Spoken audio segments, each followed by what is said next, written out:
Farming in Ukraine is becoming precarious. Once the breadbasket of the Soviet Union, hundreds of small-sized grain farms are struggling to sell their produce and face bankruptcy. Volodymyr Varbanets checks what's the current price per ton of wheat as he farms 200 hectares in southern Ukraine.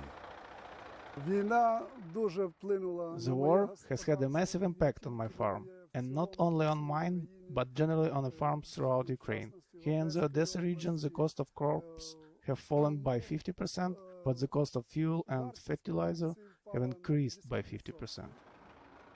Out of more than 4,000 farms near Odessa, a third don't own grain silos. Those farmers have to sell their crops even if prices are low. This farmer is being paid in wheat rather than cash.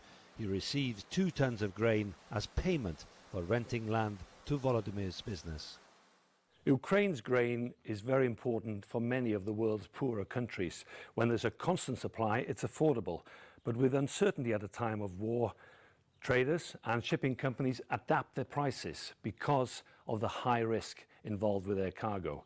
Transporting smaller amount of grains is more expensive, especially by road and rail. Officials in Odessa are concentrating on exporting as much grains as possible, but the Black Sea deal hasn't been as effective as Ukraine had hoped. Fewer grains are being exported, leading to a large surplus being kept in the country. Farmers understand that even if they lose money this year, they'll continue to sow and plant for next year. They can apply for financial help from the state, and we have $33,000 to support them. And we want to develop horticulture, berry and vegetable farming, as well as improve irrigation. Traders too are facing losses. These pictures show what's left of a new $500,000 grain storage on the Danube River. Russian drones arrived at the Rynnyski port and destroyed our warehouse, which contained 3,500 tons of grain that was probably going to Africa.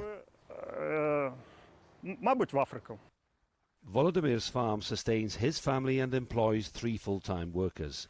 As well as grain, Ukraine is a leading exporter of sunflower oil. This field will be harvested in September. His 800-ton granaries mean he can afford to store his produce until prices improve, but he fears for his neighbors. 25 to 30% of farmers may go bankrupt next year. They will not be able to sow grain and will be forced to lease or sublease the land, or not plant anything at all, and the land will be overgrown with weeds. For now, Volodymyr will keep his grains, as he did last year, hoping the bombing and fighting will end soon, and that his crops can be sold abroad once more. Yolo David, CGTN, Baranove, Ukraine.